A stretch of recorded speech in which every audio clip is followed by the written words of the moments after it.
Hello. Hello. Hello. Um, I'm very bad starting these things. I'm not sure how I am in the middle, but starting them, I know I'm bad. But the one thing I wanted to ask you, I think I would like to ask you almost everybody that sits in this couch is, what do you leave behind when we move here? Most of us have like a previous life, yeah? Maybe not just us like living here in the Algarve, but in general our generation, although you're younger than me. But we don't have anymore this thing that you had a life and that was your life for life, yeah? So we seem to leave a first chapter behind and then we start this second chapter. So what do you leave behind? So when I decided to move here, Move here. there was a clear moment though. So what did I leave behind? I think my first impulse would be to say a self that I was not, Say it again. a self that I was not, Okay, yeah. a version of myself that actually wasn't my true self. It happened when I turned this summer. I turned 25. I actually went through, I called it depression, but I think looking back now, it was some kind of dark night of the soul, a very intense. It was like everything was like the ground was collapsing under Did my something feet. trigger it? This was like an event. I think it was maybe the fact that I was turning 25, and it was some kind of important number, an important age in my head, and I was like, okay, like now is the time that I should be really living my life and doing. I've always had this thing that I want to make the most of my life, and I'm a rising Sagittarius, so it's also always this idea of expansion and evolution and looking for more and experiencing things, and I feel like this 25-year-old point, I was like, okay, so what am I actually living the life that I want to live? And maybe this is what triggered it. I think as also it was this moment I was so I studied until I was 23. So I was studying psychology, clinical psychology, to master's degree. And after my first year of master's, I decided to take a break because it was very intense. I was doing internships in psychiatric hospitals and places like this, where like writing a thesis on schizophrenia and delusion, this kind of thing. So it was very intense and also awakening things within me. So I decided to take a year break. And during that time, I traveled. So I went to South America on my own, just a one-way ticket to Peru. And it ended up being a 6 months backpacking trip on my own, all the way south to Brazil. I take you there later. I want to ask about Peru, but later. Yeah, keep going. So it was the first like real bridge, and I felt it was a soul's calling, because I had been studying and like living in a big city and all of that, doing the things, but I started to feel that maybe there's something more for me or something different, and especially because I've always been interested in healing work, and not only for myself but also as I was training to be a psychologist, and something else was calling me, and I came Did you across. finish? Are you a psychologist? No, No. not officially. Yeah, yeah. Yeah. But that's what happened. So I went on this trip, and I came across plant medicine and all these different ways, and also studying a bit of like more spiritual approach to healing and stuff like that. So it opened my mind, and when I came back, I was a totally different person. It was like there was a before and an after this journey. It was totally. Also, such a time, no? You are like in the mid-20s and Yeah, it was also the the adventure. perfect timing. Yeah. Perfect timing. It was everything was aligning. But when I came back, so I wanted to finish my last year of masters, and I applied in the same university that I was in, and I was not taken. And it was crazy because they took, I think in the first years we were still 500 people, and they would take 70 people, and I was 71 on the list. So I was just on the edge of being able to continue. And so at that point, it was a bit hard for me. Like I felt it was very unfair because I also had really good grades, and I really wanted Was there a reason to for do that, that. or was just life making its choice? I think, yeah, I think it was totally not meant to be. Okay. So, but then after that, there was another year that was a bit blurry, and I kept on traveling. I was kind of working, making some money, traveling again for a few months, then going back to my mom's house and not really knowing. And I did another year like that. And then I applied again, this time to my university, but also different universities in France. And it didn't work out again. And so at that point, I think I was very, I was really disappointed, and I had no idea what I was going to do because my mind was open from all these travels and the people I met. And at the same And it's time, easy to say when you're older to tell someone, yeah, just you wait a year or two, it doesn't matter. But it yeah, feels and like a long time at that age. Yeah? and there's also pressure, like what you're going to do with your life, like what are the options now? And I was also pressuring myself because, and you come from university, so it's kind of, there is a path that you follow. And I came from, like high school and then university, and I was following that path. And suddenly it's like, okay, this is not working. So what is there for me? And I had all this openness and all these new ways of seeing the world and wanting to be in the world. But it was very unclear. And at that point, I turned 25. That was that summer. And also going through things, like on my own healing journey with my mother and my family and all this stuff. So it was all mixed up. And coming to that point, going through this dark night of the soul.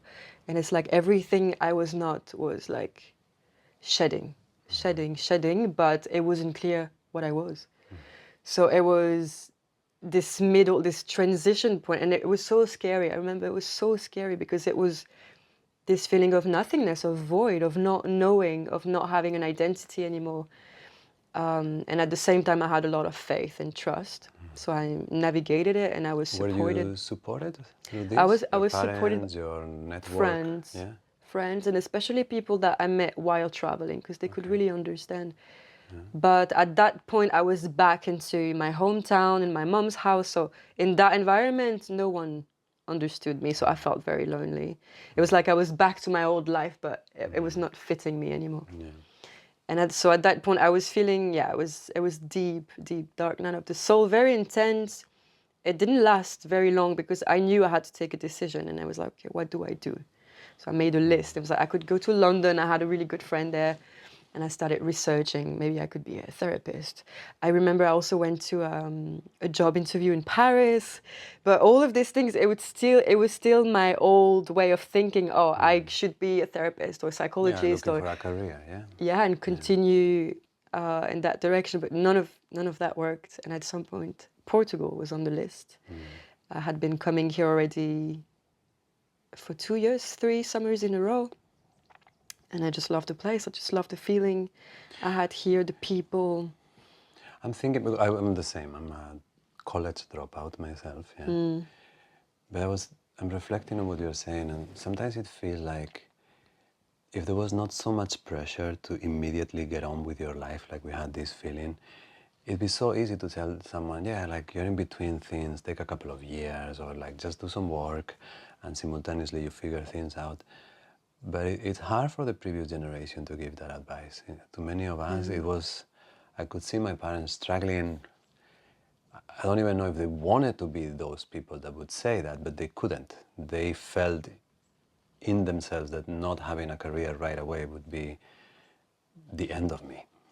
Yeah. And because if someone like you is having a difficult year, is mid-20s, you are like, of course, you are supposed to feel those things, take a little break, travel a bit, do a few different things. But normally the reality is more what you described, that you feel very alone because people don't understand that, which precisely is what you're missing. You're missing like a model of a person that maybe doesn't have everything figured out. Exactly, and who can hold space for this kind of things. For uncertainty itself. For uncertainty, and also for this desire to search for something else, and to, there's something more. And I think the people I had around me, they were a bit triggered by that. And I think in the case of my mom, so I was living with her on and off between travels, coming back to my childhood house. So it was this whole thing. But I think she would not really recognize me anymore, first thing. So it was very, how do you say, unstable for her in the relationship. And also she was like, what do you do? Like, what are you doing with your life? It was like, yeah, it was stressing me out even more. Like, I remember people telling me, what do you want to do? I remember a conversation with my father. I have a beautiful relationship with my parents, but at that time, and he would say, like, if you know what you want, I will support you. And it was, my whole point was, I have no idea. That's the whole point. I do not know what I want at this point. Yeah. so what do you do in those moments? You go travel. Yeah. That's how you look for yourself. No, I wonder how you they get did it lost. before, but now we can go travel. Yeah. Yeah. Well, that's what I did, but it didn't. Yeah, it didn't help because it kept opening my mind, and I kept meeting these people. But I think it was all pointing out coming here to Portugal, and it happened. And actually, you were asking me what I left behind. I think maybe it was some sort of illusions or some like an idea of myself that was built on expectations coming from different directions, also my own. And it's not even an idea of yourself, but maybe even of a life that you're supposed to live that is nothing to do with you. Exactly. Yeah. Because maybe what society offers is quite limited. It's not like we have this openness and possibilities. At that time, or maybe later on with time, what would be like the fundamental difference of the approach to psychology that you would see like in academic university studies or in a proper career as a psychologist, and how, let's say, the traditional indigenous cultures, if you have traveled in South America, how is the approach to psychology, or what is the difference that you see most clearly? Between the approach of The Western approach and more nature-based, and the one that you have found indigenous. later on that maybe is more suitable for you, and if you work as a coach now, you are probably using a mix of things. Yeah, totally. But I wonder if there's a missing area in the Western psychology. Do you see what it could be? I think the relationship to spirituality. Like for me, it's a really big one, and How do break that sentence? Like, take me into it. What is spirituality, and what is the relationship that we connection to spirit, connection to a greater everything, to the web of life, but also indigenous cultures, they have this animist connection to everything. So everything's alive. It's connection to nature. We are part of nature. And for sure, in our Western societies, we are disconnected from that. And so the psychological approach that I learned, it's more kind of brain-based or emotional-based, which is amazing. And but actually, it's a question that I've asked myself, and that I am hosting retreats with plant medicine in Ecuador, with shamans there who work like they do their thing, like they've been doing for thousands of years. But what I bring that they do not have and that we need as Westerners, it's the therapeutic psychological approach. So now I do this combination of both, and I think it's absolutely amazing. And I remember that in my first travels in Peru, and I had my first encounter with plant medicine and shamanism and all of that. So that was 10 years ago. And I was just out of my studies, and I remember thinking 10 years ago, wouldn't be amazing to bring the two together. And now this is what I do, and it just happens super naturally. And I think it's amazing because, for example, the people we bring there, sometimes it can be very disruptive because we are not wired for this way of healing. Disruptive, you mean to the community there, or disruptive to us, the To actual... us. To us, because we come from a place that is so disconnected, it can be too much. And also, psychologically, it's like this. Like working with plant medicine can be very, very strong, very intense for the psyche. Well, it has a way to deconstruct you, that then you have to put yourself together. Exactly, and these usually, the shamans, they don't provide that because for them it's natural. So sometimes they don't even have the awareness. For them, it's just there all the time. They don't It's in have their to culture. integrate. Yeah. Or they do, but not as much as we do.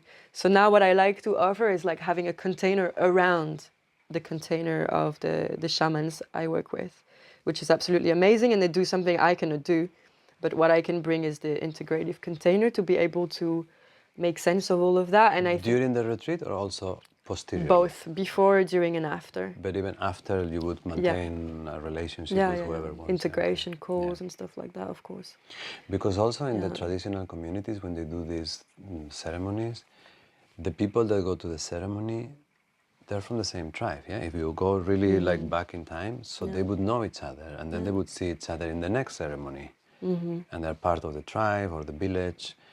Now we go from different parts of the world. We have this amazing 1 week, whatever, or one night, and then you just And go then you back. go back. Yeah. And you're on your own. Yeah.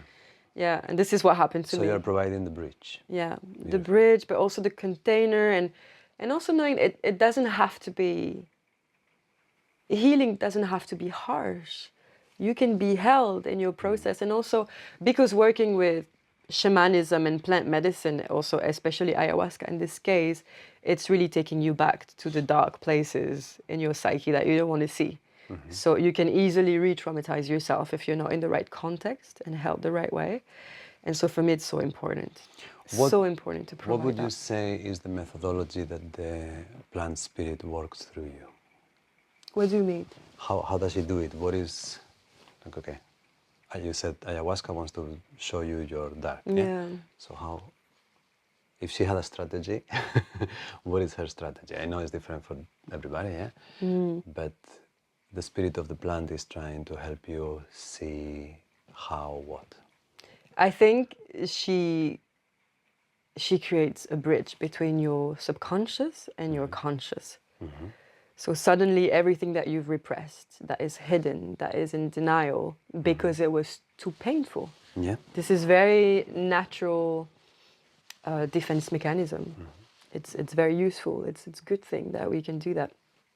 But it's not helping the integration. It's not like the more you can integrate like trauma and things that you've been through, the more you can align with your purpose and who you are and shine your light, right?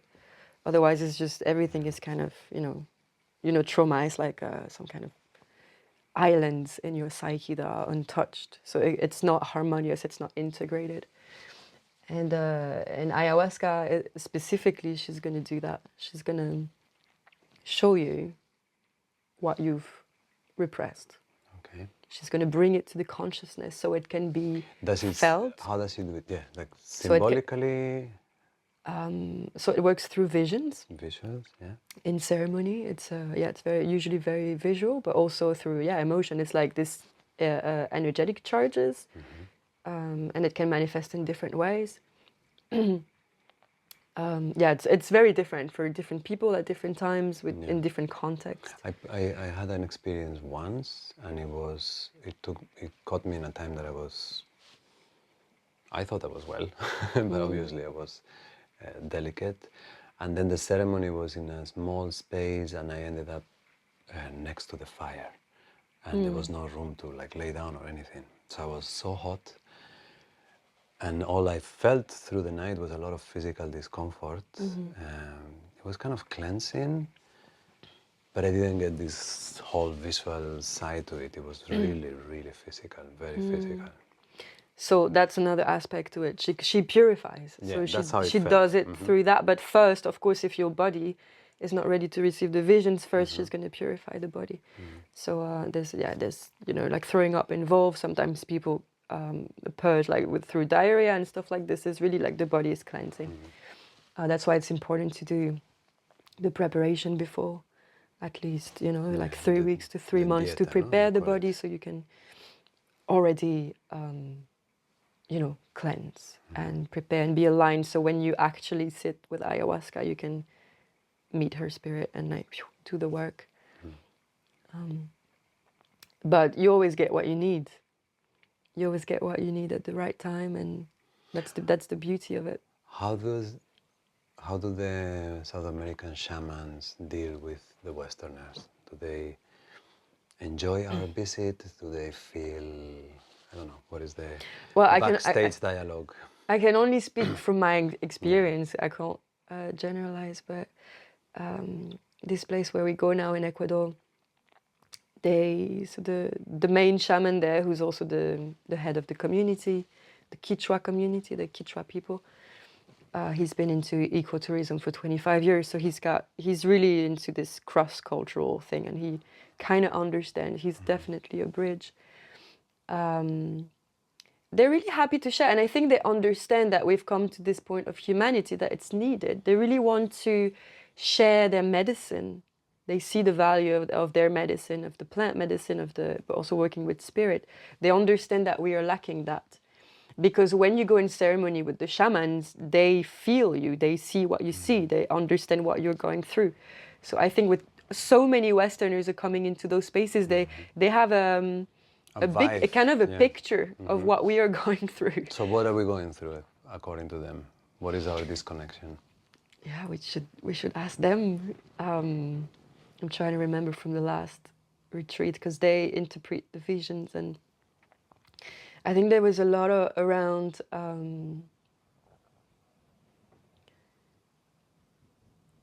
there was this specific retreat. There was a lot of people had visions around like plastic and pornography, and a lot of visions like this, like something fake, or like kind of circus things, or fake things. Yeah. So a lot of that. And I remember that he was saying that it's because of all the scrolling that we do and the amount of stimulation and information that we constantly receive in our psyche. And we don't integrate it because it comes and goes and then another one and then another one, but stays somewhere in our field. And the scrolling that we do, like every 2 seconds, it's a new image, it's a new information. And it's disembodied, right? Because everything else that you do, you get many impressions from cooking a meal. You pick up the spice, you pick up that ingredient, you take the pot, but every time you're doing something physical, it's touching your skin, you're changing your body position. There's an intention, there is Here it's a just direction. like, oh, yeah. And usually without our consent, because we don't know what's going to come next. So all of that, and it creates this overstimulation. So I think there's that. But also just energies, that we pick up, like, yeah. So but I remember that specifically. Like the database is overfull. With things also that are not organic, that are not natural, that are not, like sacred. So I think they perceive that a lot, this disconnection. And I think they also in the physical body. Because a lot of people come with pain and diseases and illnesses and stuff like that they also need to purify. And Are they still living lives that are very close to nature? Yeah, absolutely. Yeah. Because that, in my understanding, is one of the biggest shifts, that you don't need to live in a jungle, like it doesn't need to be dramatic nature, but to be close to the soil, to be close to the food you eat in one way or another, the water you drink. I think the cycles. I think the idea that it doesn't matter at all is not working out. Like it's not proven itself to be true. Totally. And when we go there, so there's no signal, so it's a phone screen detox also the whole time of the immersion. And for me personally, but I know also for everyone there, it's the best thing. It's the best thing. And every time I'm really fearing the moment that I'm going to turn my phone on again. And the detox is kind of, it happens quickly. It's a good thing, on like already after a couple of days, you already feel like, wow, you don't need to check the time. You wake up with the birds and with the sun and living and very quickly it comes back. Because the alternative, you take away this, and what comes in its place is so fucking amazing. It's not like you're staring at a wall, you're living in nature, Yeah. It's amazing. And just that, and every time I don't want to come back. I really don't want to come back. But you feel at home here, no? Here in Portugal? Yeah. So that's the continuation of my story before, I was telling you when I arrived here, what happened is that I connected very deeply with my artistic side. And I came here with a blank page. I had no job, I had no savings, no car, no friends apart from my really good friend David. We came together. Sounds familiar.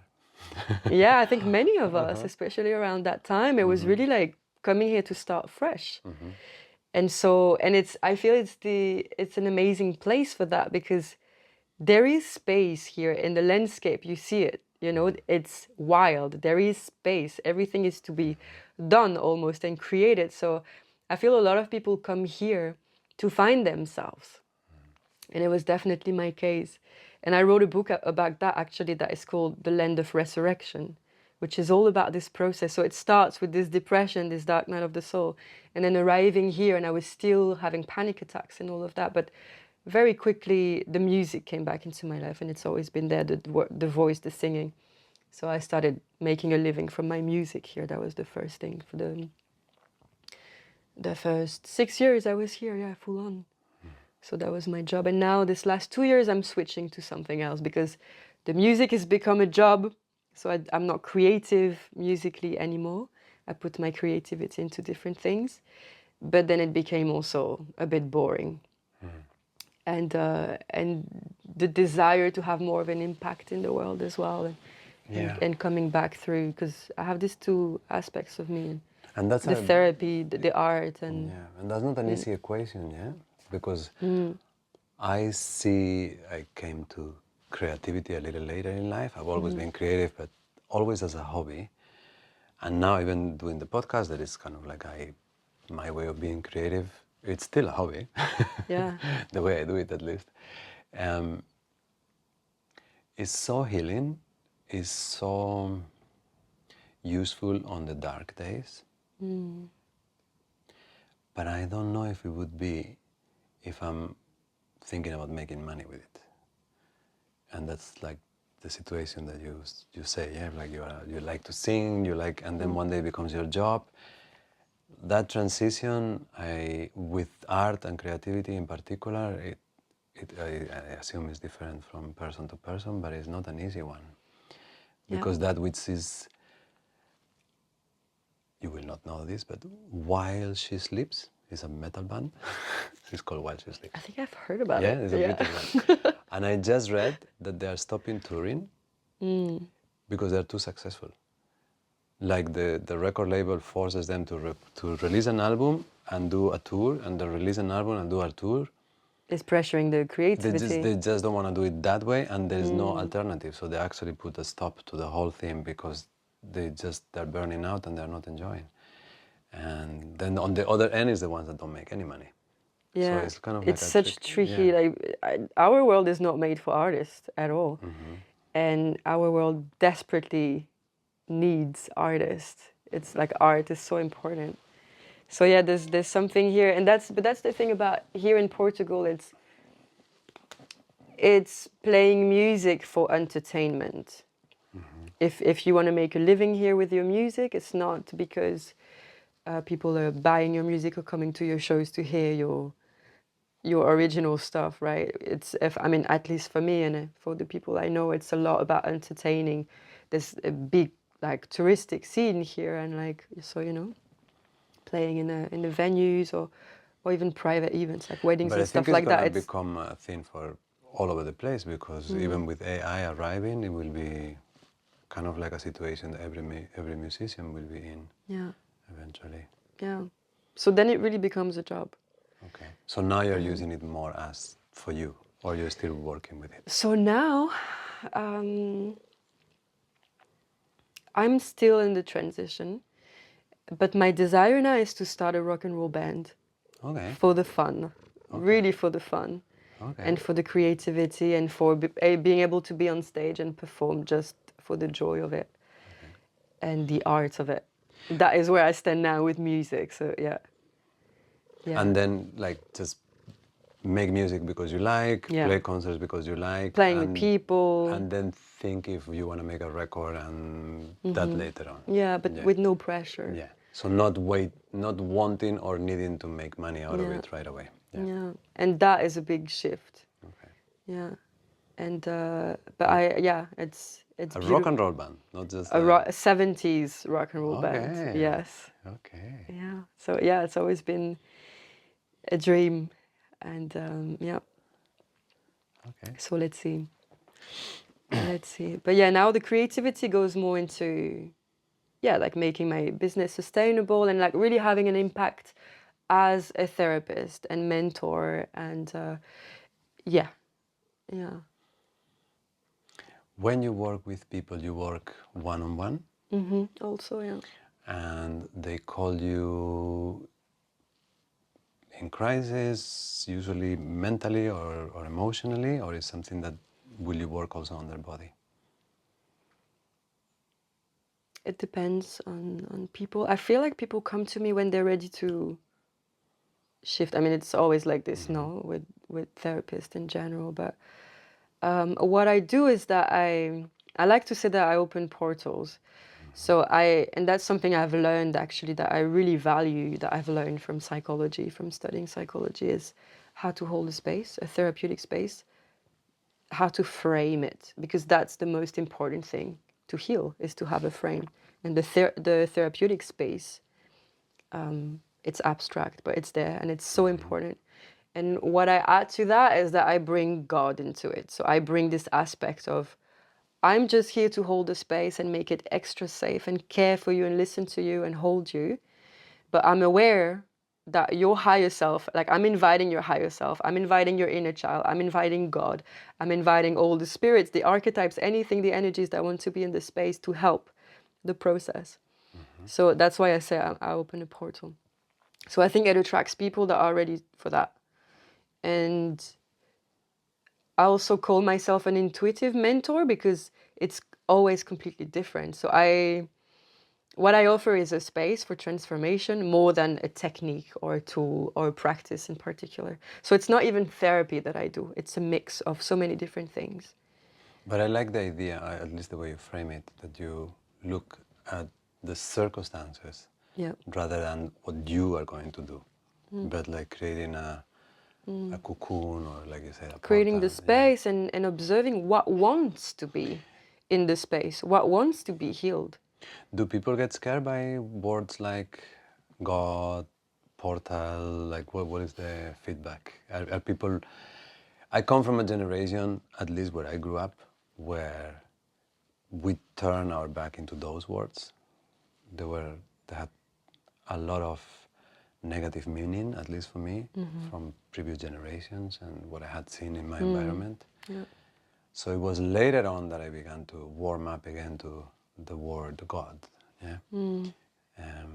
Do you feel like, you mentioned before the spirit? I used similar words, yeah. But do you feel like people are receptive to that kind of language and that kind of connection with the spirit world?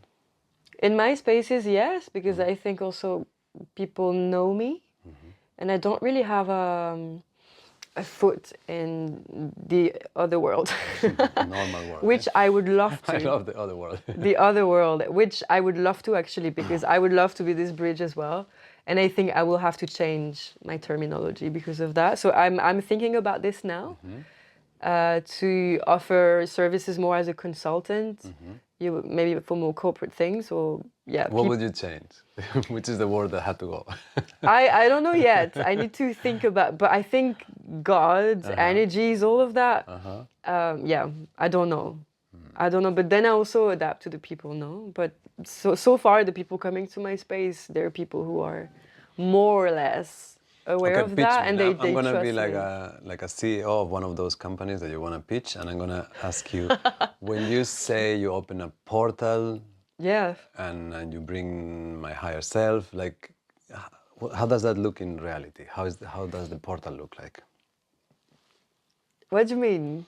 How But does it you open feel a like? portal for someone that is having a meeting with you, and this person is about to expand. They're in some sort of subtle crisis or deeper crisis, but the crisis to you means an opportunity for a shift.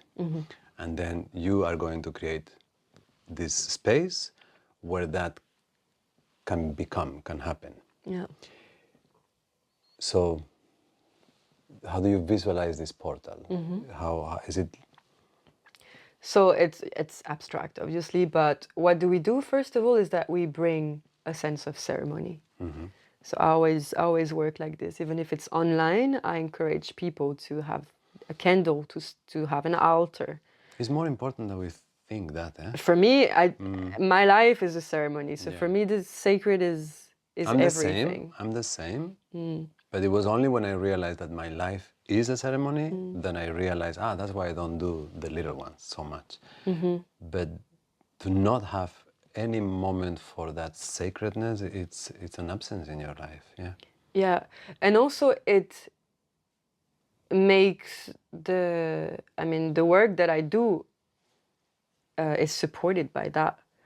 Because when you open a portal, it has to be sacred. It has to be, with the right intentions. It has to be thought of. So it has to be intentional.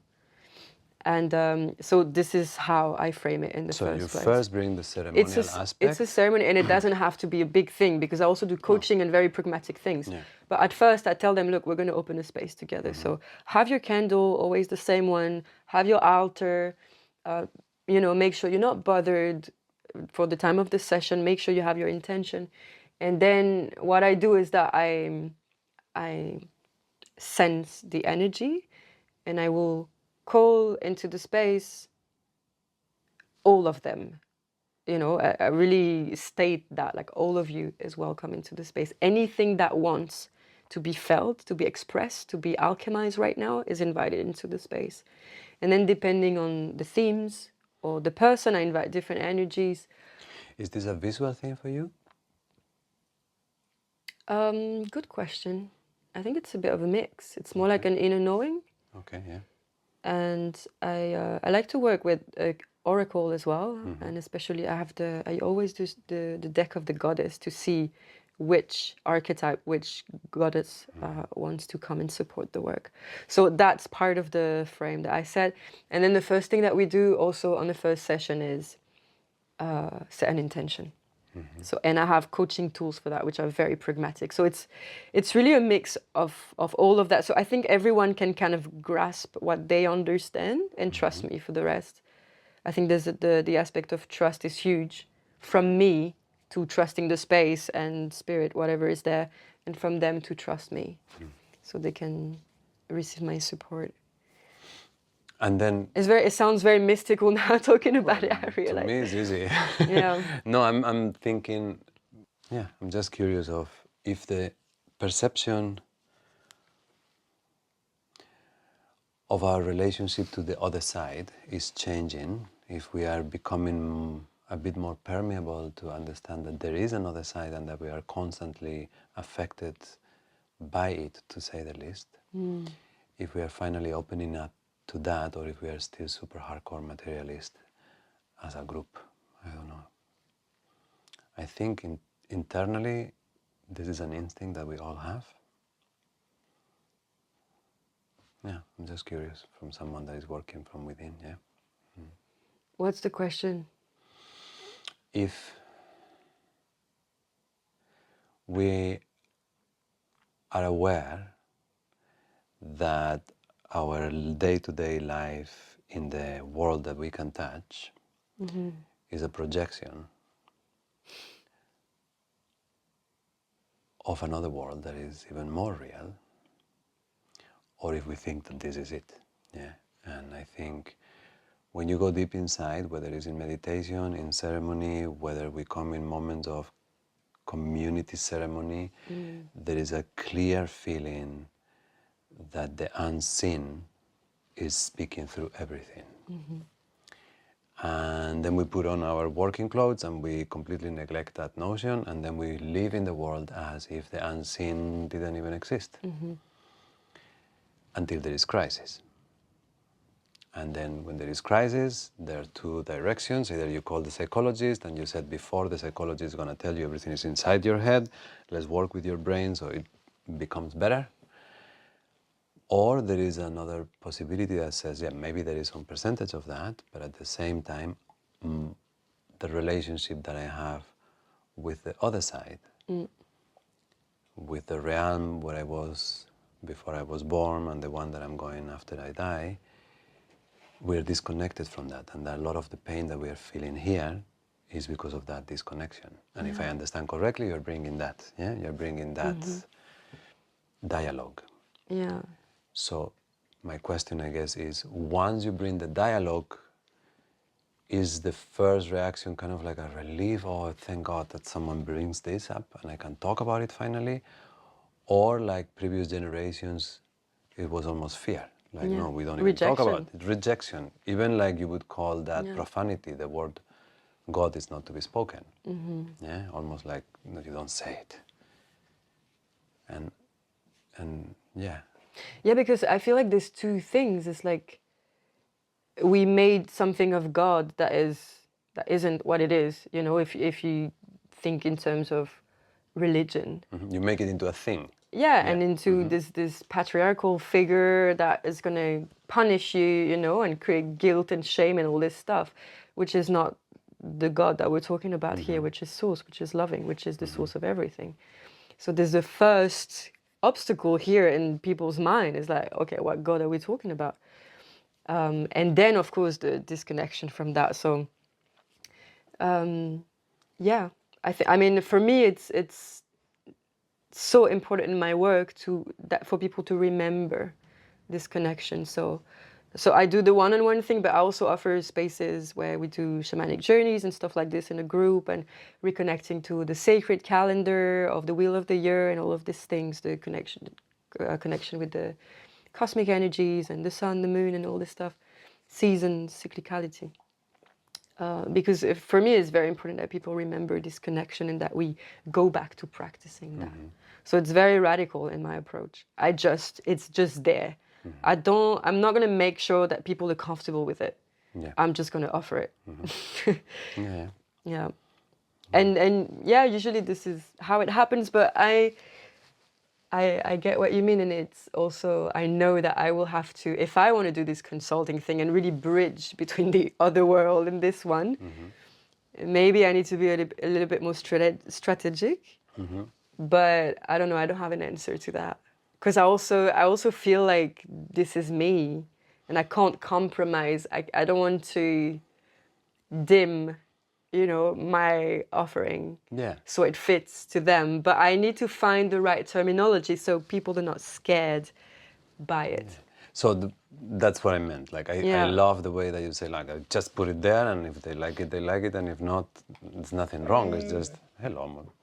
I'm not here to please anyone. I mean, yeah, and also you have to be you, yeah. And if someone doesn't connect with you, it's because they might connect with someone else. Exactly. So why would they waste time with you? Exactly. But within it, I like communication, yeah. So one of the things when I'm trying to convey something to someone is, if this is the one thing that we're going to describe, how? You can start through the handle, you can start through the purpose, you can start through the shape, the material. So often I find myself that being creative with the communication tool, the vocabulary, the words, is part of where I put my creativity. So that's very interesting. yeah. Yeah. You're definitely opening a door to me right now. It's food for my thoughts, totally. Yeah, it's like, because sometimes you can be with someone and you can feel that there is a receptivity for what you want to bring, but not necessarily. It's like you speak different, like you're French and I'm Spanish, and then we need English to communicate, yeah? So sometimes I get it and sometimes I don't. But when you get it, you are, it's nice, because you realize that communication in itself, besides simply a tool to express, it can also be almost like its own entity. Yes. Yeah. And when you have a challenge is when it kind of brings that up, yeah. And then do you use voice or music, or that part of your life, the being on stage, the being authentic even though people are looking at you, or whatever that is? In my work with the therapy? Do you use voice in your work? Yeah, I do. I have a whole voice reclamation program thing. Okay. that I also want to do in group. Yeah, that was one of my, like, I was really happy about this, to be able to bring the two together, like the voice work, the singing with the therapy and sound. I'll do sound healing as well. Yeah. But I feel like my offerings are constantly changing depending on where I am and where I'm at in my life as well, and new things I'm learning. But the voice reclamation is something like, it's a pillar of my own life, because What is exactly reclamation? How does it work? so it comes from the statement that your voice is your truth. Your real voice, your original sound is your truth, is your identity. And we are talking now about voice literally, Yes. the actual sound. Yes. Okay, yeah. But also Yeah. symbolically. Yeah, yeah. But As truth, yes. as your identity. But the container now, when you do voice work, is the actual voice. Yes. Yes. We start from that. And it started because I met this beautiful woman in Bali, and we went to a jam session together, just random jam session, and we connected, and she was asking me for singing lessons. And I was like, sure. And I opened a space for her. And from the first day, I realized, look, I'm not going to teach you to sing, but I'm going to teach you to look for your own voice. Because she was coming from like jazz and stuff like this. So it wasn't her real voice. And I could hear that. And then, so this is how the program was born. I took her through the journey that I've been myself, that I wasn't even aware of, because it's been always so natural for me. But I realized that you can heal yourself with your own voice, first of all, with sound. You can heal yourself, and especially with your natural sound. This is exactly the frequency that harmonizes all of your cells and organs and everything in your body. What is your natural sound? It would be like a voice that is... It will be a tone, like how you would naturally tone. Okay. And everybody has one, like your thumbprint? Yeah. Yeah, everyone has a different Independent frequency. of circumstances.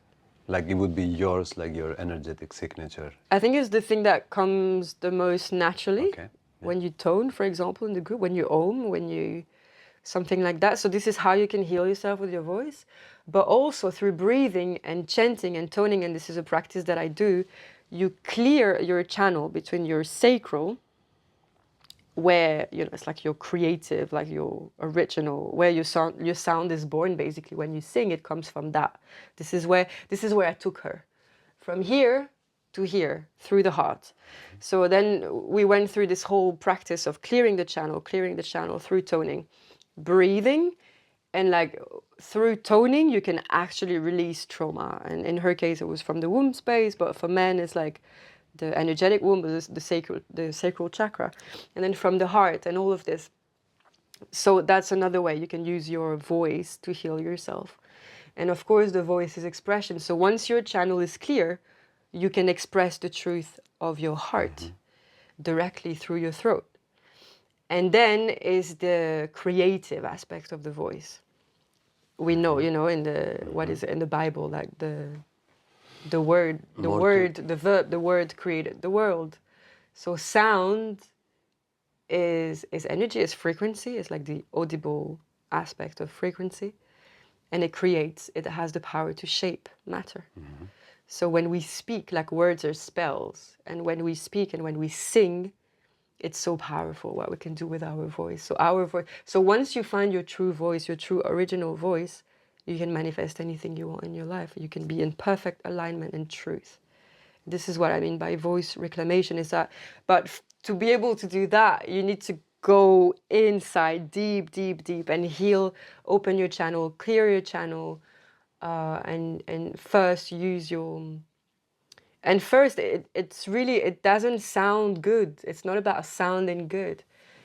It's you know, it's about, and first it's like actually, I think you mentioned that earlier today. We were talking about something like how you can direct also your voice. And yeah, it's such a beautiful journey. It's a beautiful journey. Yeah, because what I feel I work with voice, not with people, but with myself. With toning, what I feel is you kind of have to let it go for a while, like, and not judge it, and just sound like shit, and like ha and woo and ha, and almost even play with different things that would maybe normally make you ashamed. And for me, it's nice to do it in nature. There's no one looking, and I play with it. And then at certain point, both your sense of shame softens, and the voice itself or the diaphragm, they come to life. And it's a moment there I cannot tell you. Some days it's 20 minutes, some days it's half an hour, where it kind of clicks, and then it's almost like the voice is not. It's almost like it's more me than me. I don't know how to explain. Yeah. Like it carries me. Like if it was like a horse that all of a sudden now is taking me. Like it has some ancient wisdom in it. I don't know how to explain it, but it feels like it knows something that I don't. Yeah. Because you become a channel. Yeah, You something allow like yourself that. to become Yeah. a channel, so your voice is picking up not only what's coming from within, but also what's coming from Yeah, exactly. out there. And then even my self-perception, like I was telling you before, like I love music, but I don't have a talent for it, or so I think. So I would think of myself as a poor singer, I don't hit the tone. And in these cases, I find myself, I don't sing songs, but I hit tones and I'm like, is that me? Like, damn. It Yeah. sounds like better than I would expect of myself, even if I relax my expectations. So that's one thing. But So imagine how we restrict ourselves. of course, because In that's the way you general. think of yourself, yeah? But then in voice, because I use my voice for work as well, I think in groups or talking with people, I feel so engaged in the conversation that it kind of happens naturally. But if I'm alone, when I'm recording one of these and I'm alone, you know, by the time I actually put something on YouTube, I've been talking for like 2 or 3 hours, switching on the camera, switching it off. And it's not just my own shyness. I can actually hear a moment when it's like, yes, there's truth in the voice. And it's not what I'm saying, but there is a moment, and sometimes I still allow 20 minutes before that I know is not true, because I know it's happening, and halfway through, clicks. And then I know from there on, I can still say stupid things, but it's me. And prior to that, the intention was there, the presence was there, the attempt was there, but you have to give it the time as well, because you have to trust the process. And that's one of the things that I'm learning with this recording myself in front of the camera, that in relationship, it happens earlier to me. I see for people in relationship happens later sometimes, because we are intimidated by each other and we have all this self-image and all these things. And I've been doing that work for so long that, thank God, that actually has become comfortable. But in front of the camera, there is more of a, I don't even know what it is, because I don't really visualize myself being seen by many people, yeah? But it's this one of the shapes that we visualize God, the judgment God. Not the nice God, but the judgment solid, the one that is not true, yeah? But anyway, so I can totally see how working with voice is, I would say, even one of the most radically transformational. Primordial. Yeah, like. So important. We don't realize words, like I was saying before, words are spells, but it's true. Tone also. Yeah. I have I have people that I work with that I feel like, we're not getting anywhere, and I, like, if I want to make them understand something, I said, listen to the way you're sounding right now. Don't listen to what you're saying, like, how are you sounding right now? And that actually does the click. You have to be at the depth, yeah? But yeah, it's very interesting work. And on stage, I know we talked a bit before, but the fact that you are not like needing to make money with it has freed you as a performer, as a singer? No. No? No, I always deliver my pure truth on So stage. you've always no matter felt what. comfortable? Yeah. Okay. Yeah. Somehow, like, I would totally consider myself shy and introvert, but I think the stage is, I feel so comfortable on stage, much more than in most social contexts, actually. Yeah. Yeah, that's common for shy people, It's in a true. way. Yeah. Because there is a space for me. You know? Yeah. And yeah, it's, yeah, I was thinking earlier, you know, like about when you become a channel, as like when you sing, for example, you think of musician when they get in this zone. Yeah. It's exactly what's happening. They become a channel, and there's also this communication with the audience, because it's always, we were talking about it with Josephine, right? There's always this interaction with the audience constantly. It's like this feedback, and it's amazing. Like, I don't know how to describe this, but it's, you feel, you give something and you feel like it's coming back to you and it's fueling your, what you can give. You give more and they receive more and they give you more, and it's like this constant interaction. And the more this happens, the more energy is moving through, and the more you can actually let go, channel, and be in pure truth. It's Imagine when you have your rock band. amazing. Yeah, I can't wait. Because a rock I band on can't wait, stage, that's and electric. big audiences as Yeah. well, like larger, because you know there's even more energy. And but I mean, yeah, there's also the beauty and the power of small audiences, of people who are Yeah. really The actually intimacy. listening. Yeah, that's very powerful too.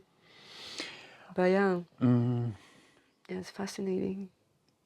If you give me a second, I take you to a different direction. So do we have anything else to talk about this part? I tell you what I want to ask you. Astrology.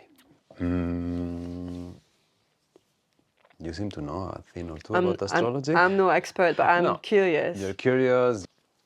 So why does, or how does the position of the planets affect someone in a different way that it affects another person? That would be the first question, like the simple street level question. I'm not sure I can answer that. I don't know. I would like to know. I don't even have a personal theory about this, surprisingly. But in your Why are personal we observation, differently? Why are we differently impacted by the same? so I change the question. In which way you use it? In which way it serves you? To know that you are this sign or that sign, to know that the planets are aligned in this way and it's going to be, this year is crazy, next year is calm, whatever it is. I How do you think read it? How does it play a role in your life? so. From what I understand, when there is a like a planetary transit or something like this, or a cosmic event, it creates an energetic wave. And you have the choice to write it, like to know about it and write it better, or to just ignore it and go on with your life. But I feel for me it's been useful to actually know about it, so I can ride the wave and make the most of what is actually happening, to have the awareness. So that's why I'm curious about it. And usually I feel something is happening in my field, in my life, and then I get the confirmation. So that's also, you know, like through this observations, I understood that it's true. There's truth in it. So now I like to So, explore more with that and observe, and this is how I learned as well, because from experience, like what do I experience in my body at this time of my life? Oh, and there's this happening in the planets, or you know what I mean. yeah, So so it's, it created this relationship but you take it with most as like a forecast of something that is about to happen or the next, yeah, towards the future. yeah. Do you use it towards the past? Does the information that you were born in this particular configuration, does it serve you in a way? Yeah. Yeah? I'm using this app. It's called The Pattern. Okay. I recommend it to everyone, Okay. to you as well. Just explain to me the But pattern. they do it. They do it, and they're able to tell you. I don't know exactly what they use. I think it's definitely astrology, maybe something else. But they're able to tell you, like the major aspects of your personality, depending on where you were born, on how the sky looked like when you were born, and it's very accurate, very very accurate. And from that, and then how can I say, using at the same time what's happening in the collective, they are able to tell you if you are in a specific cycle at the moment. So they can tell you from this date to this date, you're going to go through a cycle that's, for example, going to redefine your identity, your sense of identity, or redefine your sense of home, like things like this. And it's so accurate. Okay. I also come with this, being a bit skeptical and like, because I like to understand things. I'm not just going to believe something because someone is saying it to me. But I observe and it's very accurate. And I think everyone in my life, I know their signs, their astrological signs, because I am curious to know what combination of sun and rising or moon is doing what, and how I feel around certain people, and the interaction, and it explains certain things. But I think for me, it's also coming a lot from a place of curiosity, just purely. And then from that perspective, this starting of this year, the transition from the last one, and then the whole 2026, I think we're all feeling that is a little bit upside down and inside out. Yeah. So is there an astrological reason or? Yeah. So now I find it even more important because this last few years, I have a feeling that everything is moving very fast. Like last year as well, there was a lot of planets changing sign, much more than usual, and this year as well. And this year there's a lot of planets moving into Aquarius and Aries. And we were talking about this earlier, and I feel now it's opening some kind of cosmic portal for the collective. So that's good for your business. Yeah, you make this portal, and now we have but for big everything, and yeah, of course, I love portals, but now I see it in the collective because there is like a series of events happening that is crazy. So Neptune moved into Aries in January. Today, Saturn is moving into Aries as well. And well, I'm not going to enter into detail too much, but it's really about this ignition. Like Aries is really about like igniting something. It's fire energy, it's bold action, it's courage. Something is being initiated. And for example, today Saturn is the planet of long-term growth, of structure, of discipline, all of these things. So it creates a lot of tension because they're opposite.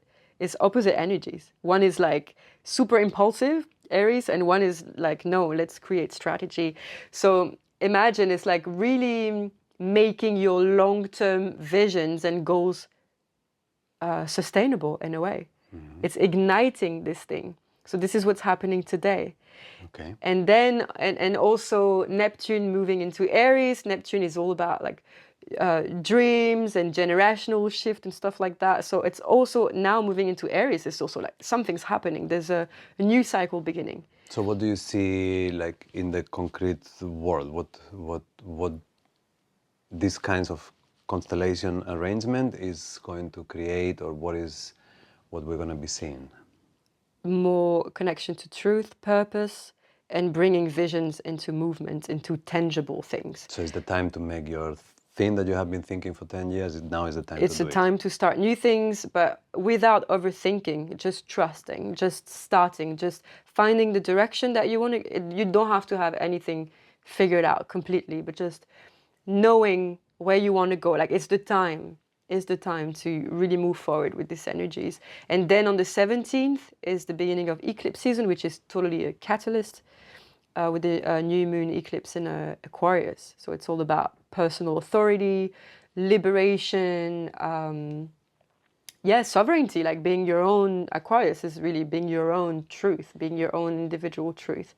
We are moving into the age of Aquarius with Pluto in Aquarius. So all of these things are happening towards individual sovereignty. So something is really shifting, and movement towards truth and purpose. And everything is happening now at the same time. And then towards the spring equinox as well, which is the beginning of the energetic year. So it's also beginning. And then Aries season. So it's all now, from now until the Aries season in April. It's a portal opening for the collective. So portal meaning a time of changes? Yeah. And a time of shifts? It's like either as a threshold, and it's some kind of momentum to seize. Because this wave is going to pass through us whether we want it or not, this energetic wave. So it's an opportunity to make the best of it. Okay. So knowing it, or at least having the awareness that this is the time, let's say, now I'm Taurus, I'm trying to make it concrete, yeah? So let's say it would help you in the way that you feel inspired to do something, and then somehow the awareness comes that this is a good time for shifts, for change, for being bold, for taking a chance, and then you, instead of rolling your thumbs one more time, you go like, okay, let's fucking do it, because the cosmic wave is in favor. Yeah. While if you're rolling your thumbs about should I do something, and the astrologer says, well, wait a couple of months because now it's mayhem, then you wait a couple of months. So that's kind of like, I'm gonna go surfing, but I need to check the wave forecast first. I like the analogy. Yeah. Okay. I think so. But I think especially now, because usually, I feel also intuitively when something's happening in the energy. But now I feel like and everyone's talking about it, the year of the fire horse. Yeah. Everyone's talking about it because I feel we have been, as a collective, and an energy that was very dense this last year. There was a lot of going deep and shedding and shadow work and all of that. But now is the time of action. It's like we've reached the point of, okay, it's a new cycle. As in numerology, 2026 is the year 1. So it's like we've completed a 9-year cycle. So imagine this if you think back of this last 10 years, like what was happening in your life, and so there's a fresh energy, something a blank page is opening almost. Yeah. And I feel so everything is intensifying in humanity, as a collective. It's a time to. I feel. And how much? This is what I feel. It's a time for us to be in our power, in our light. The age of Aquarius is the individual pouring into the collective.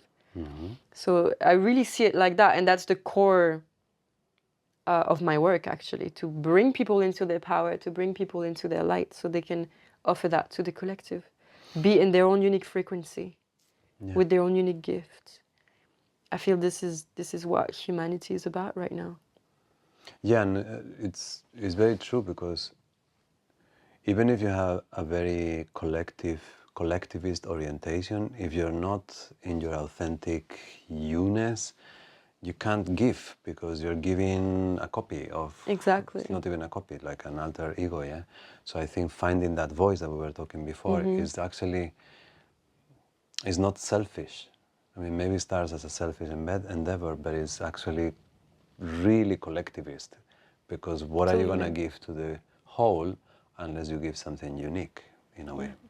I think we've been conditioned to this idea that it's selfish or narcissistic, but actually it's a gift. It's a gift, and I really believe that what makes our heart rejoice, like the dreams that we have, the things we dream of, the visions that we have for the world, has been placed there for a reason.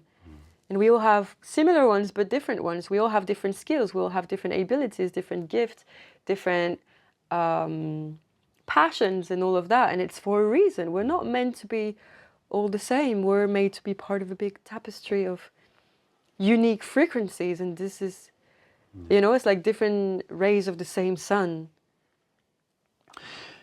How do you do with the accumulation of information? Because that's something like, maybe I'm getting older, yeah? but it always has been like, how much of the new can we actually integrate without it becoming a burden, one more thing that we carry in our backpack? Yeah. How do you navigate that? Well, you're young, so it's a good one, but as you accumulate more layers, how do you do to let go of the ones you don't need? You mean in terms of like practices and routines and stuff like that? Practices, routines, how much information you can hold. Like, let's say now we talk astrology, so one of the things that you're opening the door of your house and you're thinking, okay, I wear clothes, I'm not naked, great. Depends on the context. You're thinking what kind of food you have eaten. You're thinking what kind of environment that you want to live in. Like to check Yeah, like to what kind tick the of company boxes you're going to to be with, healthy and what kind of planetary alignment. And at some point, that information is useful because it tells you it's a 2-meter wave and it's kind of hollow, so I'm going to bring my fish. Yeah. But could it be, I know it is, a threshold that you cross, and instead of liberating, it actually limits you because it's so many yeah. problems that you see that actually it becomes a labyrinth. Yeah. Yeah. It's not a question. I know in me, I try to be very simple, and on purpose, I let go a lot of things that maybe would be useful to know, and I go with this kind of wistful ignorance into the world. And I know I have to do that because I can't process too much information. My mind is occupied with all this. Where are we coming from and where are we going and all that stuff. Yeah. But because you coach with people, if I come to you with this question, what is the information that I keep and when does the information limit me? Even from the perspective of a shamanic tradition, how much information can I integrate? That's good. I'm not giving an answer, it's just something I question for myself. Yeah, because it can also become a way of control. Yeah, that's It comes from a good intention to wanting to take care of yourself, of your health, of your frequency, but sometimes you fall into an aspect of it that is just controlling.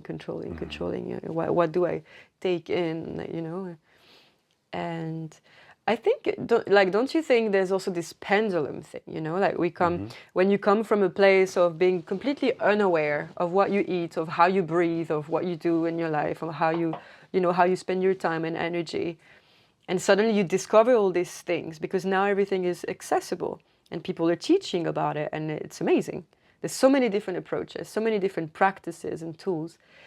So we can go to the other side, and become completely controllant with that, but also extreme.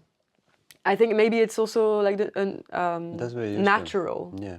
A natural thing to do, explore the other side of the spectrum and then find a balance, what is actually working. And maybe it takes some time to know what is actually working for you. And I think, at least I know for myself, I use different tools at different times, depending on my needs. And I try to keep it simple, but I think, for example, I have a morning meditation and evening meditation. That's framing my day, and I feel it's very important. And I see the results, and I see how it makes me feel, and the positive impact it has on me. So I think it's about trying out different things and seeing what makes you feel good, what gives you energy. And the pendulum At different idea is time. very beautiful as well, because if you really think about it, the moment you find that balance that you think, then you will be still. So in a way, actually accepting that the pendulum is always swinging. Yeah. It's an exploration. Yeah. I had of edges a guest, Pavel, I don't know which episode it is, and he talked about resources, and he was saying, like, you have this moment of expansion, and then you feel very resourceful, and then you have this moment of contraction, and then you feel like you're lacking. But instead of thinking of the definite point where you find the perfect spot, you just think of this constant breath. Yeah. Yeah, it's life moving through, and I think we're always different. We're always changing, and our environment always changes. And I can give you the example for me about becoming a vegetarian. And I had this experience in Peru with ayahuasca, and it suddenly opened my consciousness. I was like, how am I eating? Why am I eating meat this way? And I've never questioned it. So suddenly I became vegetarian for 8 years. And it was amazing because, when you become vegetarian and you remove meat, you remove density. So in the case of, in the context of a spiritual awakening, it's amazing because you get closer to spirit, right? You have less density.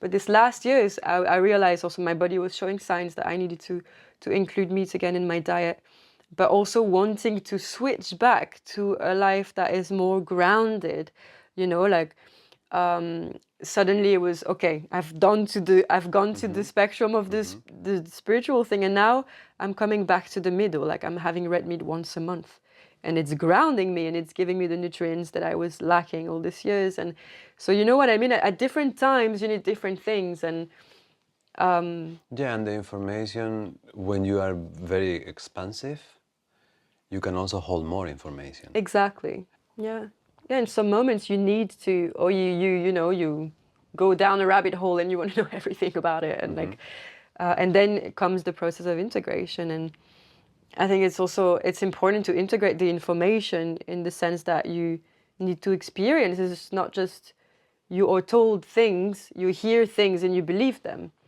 Integration comes with bringing it into the body and experiencing it and making it yours. And then you don't hold it anymore. It's part of you. Then it's integrated, so you can move on with something else. Yeah. You know what I mean? I see it like that. Yeah.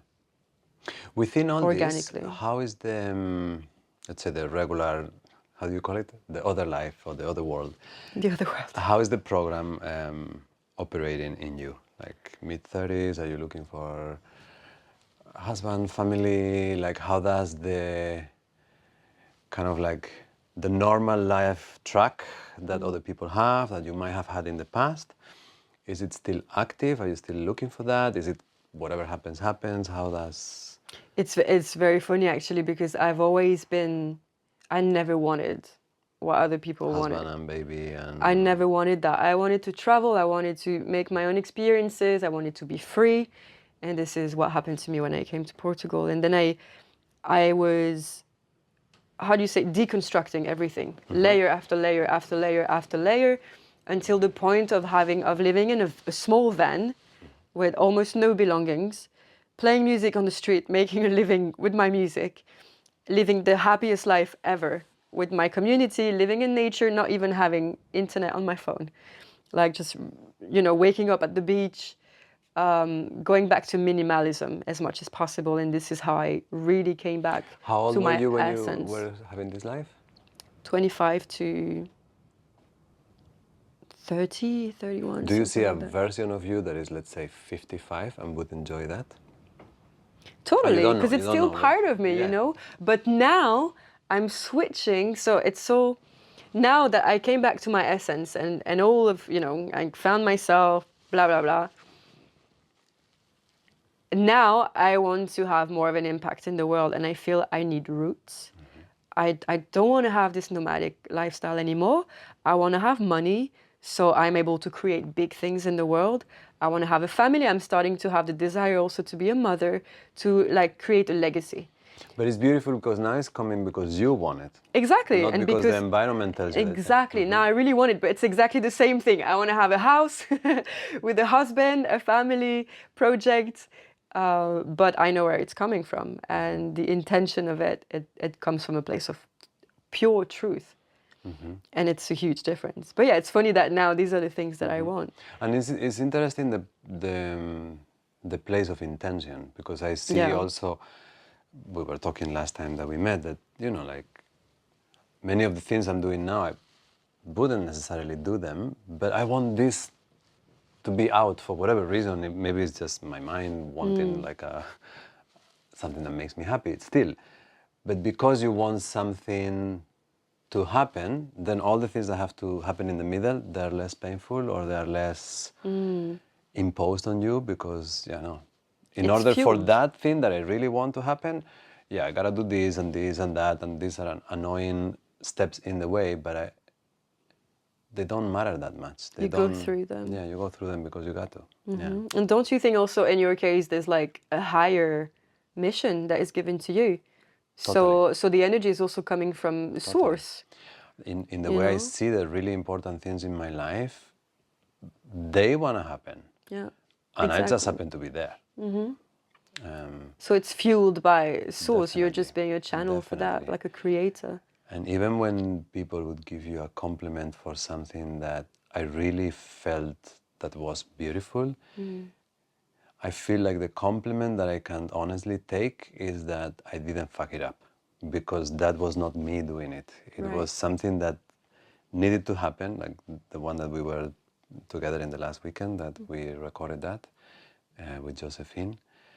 I just felt it needed to happen. And I had to be hyper focused, not because I had to make it happen, but because I was a necessary part, and then I just had to not fuck it up. Using your skills. My skills, to my make it happen. intention, my capacity for work, whatever it is, Yeah. and some goodness is there from my side, but I did not make it happen. And this is something, I know it can sound a little too woohoo, but it's so Absolutely not to me. fucking true. Like, it's really 100%. I don't Yeah. feel that when something beautiful like that happens, it's me who did it. Yeah, it feels, yeah. I totally understand, and this is what I do when I open a portal for people I work with. This is exactly what I do. It's not me. Like, I'm grateful to be there. I tell them every time, thank you for trusting me. I'm not like, it's a co-creation, and every part is important. But yeah, I think it's the best thing we can do, no, to make ourselves channels for the divine, for the higher intelligence to move through us. So when you have Very selfless. the husband, the house, the children, and the bigger resources, what is one of those big projects that you want to do? What is, do you have It's all clear in my head. Tell me what is the dream? So the big dream now would be to create a space that would be somewhere I live, so I can grow my roots and really ground, create a relationship with the land. That's something that I really miss, because I have all these animist practices that I do all around the world, but I want to connect with trees and have a relationship with a tree, for example, for years, for decades, this kind of things. Plant a garden, like have my own witch garden and do my own things that I do now, but I do it in somebody else's kitchen, where I live now. And having this relationship with the land and co-creating with the land is very important. You have your own witch garden, you can park your broom wherever you want. Exactly. I'm dreaming of that. And also, when you grow food or when you grow plants, how can I say it? You have a relationship with them. Like, we know also when we like the food that we have in our garden, it has special nutrients for ourselves. Yeah, the science backing that. And then from there, what is your apportation? So that would be the first thing, contributing also to nurture a land and be there and tend to the land. And then offering a space for people to gather. So a space where people can practice, can remember sacredness, can come and have like community events or come for a retreat, but really including sacred geometry, including art, including community, including ancient wisdom. Like, it's really something that is important for me to bring that back, the ancient wisdom. It's getting lost and it's not a good thing. So it's very important for me. But yeah, it would be a place like this. And in your case, this ancient wisdom, your source everywhere, but you have a connection with America, with Central and South America. I have, at this moment of my life, Your first trip was in that direction? In Latin America, I have a big connection there.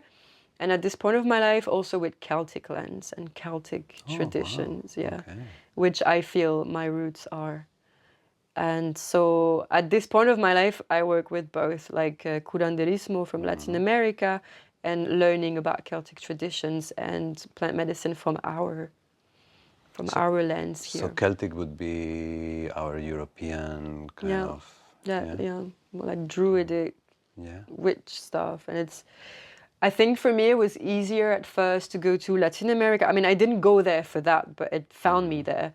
I found it there. It's so accessible there.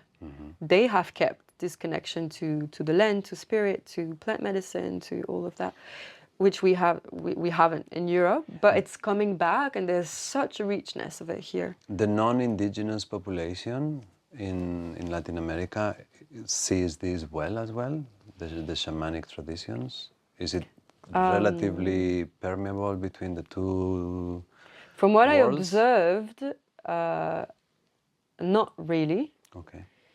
because there is such a big influence of, especially the United States, in Latin America and Central America, that this is what they want. They want to live like Northern Americans. You know, it's like also this cult of the white people and stuff like this. So in anything that is indigenous, it's kind of pushed away because of that. And at the same time, and it's coming back because they realize that we, white people, we go there because we value what they have. So it's, you know, I think it's going the right way. Yeah. And they're also becoming more empowered, indigenous people, more and more, which is beautiful.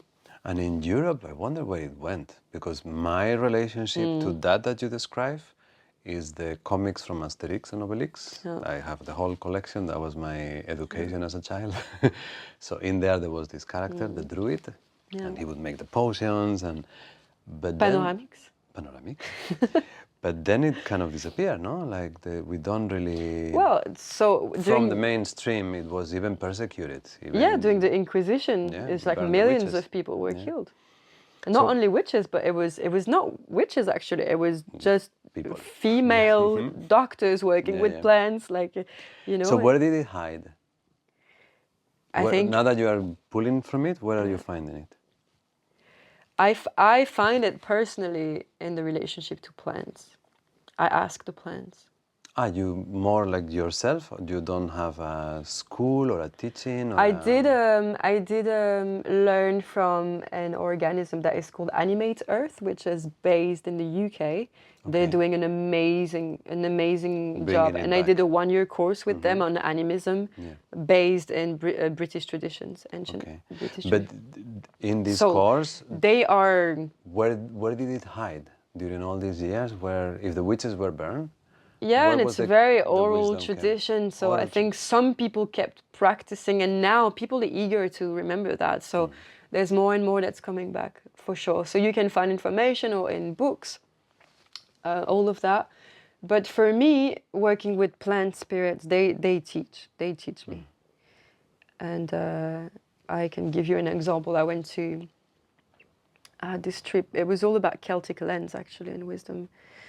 We drove with my ex-partner. We drove from Portugal, from here all along the coast of Spain, all the way up to Brittany in France, and to look for information, to find information. So wanting to go on the sites and meditate and, you know, see what we can receive. Like a walkabout, but with the car. Yeah, with the van. And I had one day, so I know this protocol to connect with plant spirit. And I noticed that on this, especially in Britain, you have the stone alignments and the cairns. Is it also called like this in English? You know, like the so-called funeral dolmens, chambers. Yeah, dolmens Yeah. and So, menhirs. and I noticed there was wild mint on all of these sites. So I did a ritual with the wild mint, and I was asking the mint, okay, what happened here and stuff like that. So then you start also creating a relationship with the plant spirit, and they have so much to teach about the land, but also about what is, you know, it's shamanic journey. So you get into the other worlds where all information is available. So once you know how to do that, like just shamanic journeys, you can have access to any information that you want. What did the mint say? The mint, so there was 2 different times, but I remember this one time, it was mint that I found on a super special island where this super special cairn thing with carved stones inside, and no one really knows what it means. And a white magician came to me, and he was very busy. He was like, "Hey, I don't have the time for you. There was some kind of war between light and darkness he was dealing with." But then he kind of, so that I was very surprised, and then he kind of came back and he gave me information about the stone alignments in Karnak, which is UNESCO. Do you know this place? Like I heard of it. in Britain, it's very, it's like lines, like kilometers of lines and lines of standing stone. And he told me something about it being a technology with very masculine energy and stuff like this. And it, you know, And another time it was about the funeral, so-called funeral chambers, which are actually portals between life and death and this cycle thing. So it's not only, it was not only a place to bury Yeah. people. Yeah, yeah. You know, it was a place for spirit to travel in between worlds. So this kind of information I got from the Mint. And I met a very, very special man in the forest of Brocéliande there, which is where all the legend of King Arthur and all like the druids and stuff like this were happening. And I was this super, super strange being there that we met. And he told me the Mint, I told him about my experiences with the Mint, and he said, yeah, the Mint refreshes the memory. And I was like, and then, you know, I started going deeper with other plants and different flowers and stuff like that. And you can get so much information. Time management, like a lot of this, it's paying attention and giving it the time and taking the time for it, taking the time. And wanting to. Yeah, but I'm thinking now, if you think about it at more like a collective scale, like to disengage a little bit from this super high speed that that they want us to be in. The rat race. And take a little slower pace so you can, like pause and feel, listen. This question that I had before, what is the information that you want to keep and what is the information that is not necessary? That is also sitting with yourself for a moment and then just see how you resonate. A new relationship to... Totally. And I feel like it's becoming necessary to do that because it's going too fast. Yeah, we are sick from fastness. From speed. I feel it in myself, although I'm aware of, I was telling you earlier, I'm aware of these things, but I'm addicted to my phone. I'm addicted to, I see myself, I grab it like so many times during the day that I don't even know, I don't need it, I don't need to see anything, but I'm just checking. And it's terrible. It's terrible these days that you're all day long with your eyes looking at a screen. It's like your soul is like swallowed, you know, vacuumed into a different reality. And it's kind of like a catch that we are in, because on the one hand, that independence that you're looking for, to not have a job, to not have, you know, to follow the system, but it comes through these devices, because I mean, you can have a manual labor kind of profession, but for many of the people that are looking for that sense of freedom, to find your own independent way to access your own income, but often it has to go through this funnel, which is... Working online. Being an entrepreneur, it's all about that. You can't go around unless you can hire people. That is, you know, the next step. But you only hire people when you did that for many years yourself, or at least a few years, to do the screen work, the promotion of your programs. And that's going to be an interesting equation that we need to solve. How do we move towards more person-to-person environment situations while we use the other thing as well? And that's going to be a debate for the future. You can do a consultant job for that. You can go, listen, this is how we do it. You want to be out there, but you also want to be in here. Let's balance this thing. But to be honest, like this dreamland I was telling you about, like, it's because for me that I think it would feel just so good to be able to work in person with people and having people coming to the land, so we don't need to go through the phone or anything, and we can reconnect together to the land, to the practices, to being together. And I feel it's so important. So it's like also keeping this balance, because we need the online world to connect also, to create this network throughout the world of people who are awakening now and coming together, and like it's amazing. What an incredible It's easy to tool. Throw it away without realizing how incredible it is. It's incredible, like how really grateful I am. All of us who were a little weird. It's amazing. To be able to see that there is a little weird people everywhere. It was such a salvation for many of us, through music, through books in the beginning, but then the internet really has been a blessing in so many ways. It can be one of those medicines that you take too much and then you make yourself sick, It's all about intention, huh? So now we are redefining that, but it's, Discernment. Yeah. Discernment. We really need to build that within ourselves individually, discernment. Yeah. Yes, ChatGPT is useful, but Do you use it? I do. I've been making this experience with myself. Like, I was completely against it in the beginning. Mm-hmm. And I've been using it now, I think, for a year, almost daily, I think. Oh, yeah? Most days, yeah. In different ways. So I've tried different ways. And I think very soon, I was thinking about it last night, actually, when I couldn't sleep. I was like, what did I learn? What did I observe using ChatGPT? Because now I also realize that all the data is being sent to some, centralized place, of course, and it's also shaping The next one that is going to our use it. brain, our thoughts. So I've personally never used it for anything creative. I've used it to research information, because now, I don't know if you noticed, but when you go on Google, it's ridiculous. Like, the information you get is it's ridiculous. Ridiculous, you mean reduced? Yeah. Yeah. Whether when you ask ChatGPT, you get, and sometimes it's not correct. Sometimes you have to ask questions differently. Oh, the or only really few times dig that I to have make that. sure it's correct. Because sometimes it feels like, no. Like, for example, every time I put my birth chart in ChatGPT, for me is he tells me that my rising sign is Capricorn when it's not, it's Sagittarius. And every time I'm like, are you serious? I'm a rising Sagittarius. And then he's like, oh yeah, right. So it's completely incorrect most of the time. So I really take it with a pinch of salt. Yeah. But it can be useful when you research information. And I think now, we were talking about the terminology, for example, for me. Like, I would use it for that, to help me bridging with the other world, which I don't know nothing about. Like, how, as a consultant on LinkedIn, can I, define my offer for people to understand better? For that, I would use it. Because I can't, it would be really helpful for me.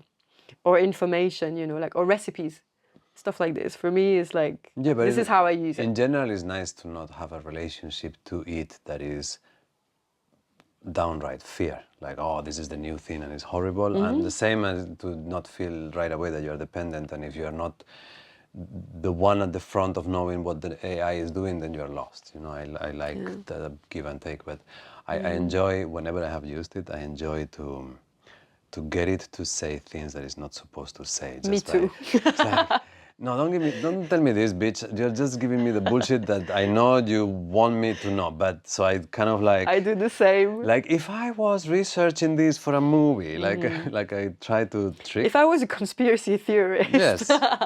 Yeah, I was also thinking in that way. But it's nice, because then you can actually, what we were saying before, you use communication with a new form of, I don't know if it's intelligence or intelligence, for sure. Maybe it's not self-conscious yet, but certainly there is an intelligence. Yeah.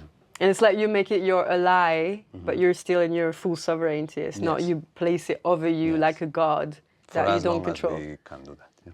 Yeah. Yeah. Yeah. But yeah, it's interesting. Nice. Is there anything else? I'm thinking. I think we've gone Yeah, different we've had places. a nice conversation. Before we finish, I always give the opportunity, if you feel like, I don't know, something we missed or something that is important to you that you would like to bring forth. But I enjoyed our little wandering through different it's chapters. always like this. Yeah. The threads. How could we pull it back together? We don't need to. It's okay in parts. No, I think what I would like to say is that I'm feeling that this is a very important moment in humanity, and that we are all being called to standing up in our truth. And we finished talking with the AI, but like, discernment. And how do you build discernment? You have to come closer to yourself. You have to go inside. You have to explore. You have to experience. You have to be your own sovereign being. And I feel like this is what is the most important now in the age of Aquarius. It's like finding your inner authority, like being your own sovereign being, your own authority, liberating ourselves from institutions that are completely toxic or outdated. There is, and also I think it's one of the planet moving into Gemini on 25th of April. I don't know if it's Jupiter, but it's bringing something about communication. That's just before my birthday, so I'm already In the saying, age of Aquarius, that's going to be incredible because it's Gemini is all about communication, and okay. so it's going to do something about that. So it is a time of, yeah, like really being our own sovereign beings, and I want to encourage everyone to be that for themselves and to find the light within and to remember the sacredness of life and where we're coming from and what we're supposed to do. I think we all incarnated at this time of humanity for a reason. And if we feel any sort of calling or personal mission, now is the time. Yeah. Now I is mean, the in time. general, if you put your life in contrast with the backdrop of mortality, when you find your sincerity with yourself, in the toilet, in your meditation cushion, in a funeral, whatever it is, and you find that moment of sincerity, it's hard to justify to step away from it, Yeah. knowing that you're going to die. Like, I find that harder and harder to justify that we have this one life and then that you're going to use it to be someone that you're not. Exactly. It's really Makes no sense makes anymore, no right? sense. And if there is a sense of urgency in the air, even more. Yeah. Even more. The collective consciousness is rising. So we're Yeah. all being called forth into that. We're going to do it together. We're going to do it individually. I'm very excited for the times ahead. I know people are saying it's going to be really dark and stuff, and it will, and I it switched is. from that, very excited and very, Yeah, it's maybe not exciting. hopeful, but like, wow. Yeah. And then sometimes it's intimidating because when we say shift, portal, change, transformation is the positive, but we know on the behind that word It's very dark. It's this very dark. is burning, yeah. So Yeah. it's pain as well. Yeah. And we can use like, okay, I'm going to finish on that. So last time I couldn't sleep. It was, I don't know, I stayed awake and I was scrolling my phone and I came across what everyone is talking about these days, about the Epstein files and all of that and the darkness of it. And I've been aware of these things for years, but somehow yesterday it impacted me, and what it created, it was this sacred rage. All the energy that was moving through me, and I couldn't sleep because I felt so much energy, and I was like, what can I do? What can I do to bring more love into the world? To not feel like, I don't feel scared at all, but I know that people might, because in the beginning, when you start awakening to so much darkness and toxicity, it can be very scary. But how can we feed into love and feed into love more and more, and turn this energy into sacred rage? Yeah. Because I think we are comfortable feeling that that is the exception, but when we see it generalize and we feel like, what? It's the necessity to respond is no longer a luxury. Like, we have to respond. We have to. Yeah. Yeah, you can't. When you see something, you cannot unsee it. Yeah. And our soul is calling us. Yeah. Well, may the God listen to you and be That's my prayer. a beautiful moment of transition. That there will be pain, but hopefully we get to a beautiful place. Thank you, Iris. Thank you so for much. being here. Very beautiful energy, Yeah. very beautiful conversation. I'm honored. It's beautiful to be given a space. Beautiful. My And pleasure. yeah, thank you so much. You're gonna bite me again in front of the camera? Yes? Yeah, thank you for holding this space, for opening this portal. Yeah. Not only today, but in your podcast in general, and the work that you do is really. very important. I'm doing it for me. I realize I'm enjoying these conversations. I'm enjoying the moment, and whether it's 1 or 100 is usually not big numbers, but the feedback that I get is that I think it's a sense of being able to talk about these things without having super clear, certain positions, and being able to come here and say, I don't know about this too well, but this is what I'm feeling, and not have to be the fucking expert about everything that everybody is trying to be all the time. And that because you're not an expert, that doesn't mean that you are a useless fool. You can be a non-expert that is really living consciously, and it's just, An expert of your own experience. yeah, and sometimes it's confusing, and that's part of it, you know. Yeah. And yeah, very good. Okay. Thank you. Yes, I give you a hug. Can I with the cat? Thank you. Yeah. Okay. Walk for the dog, and you bite something else, cat. How long was that? Oh my God. It was very long, no?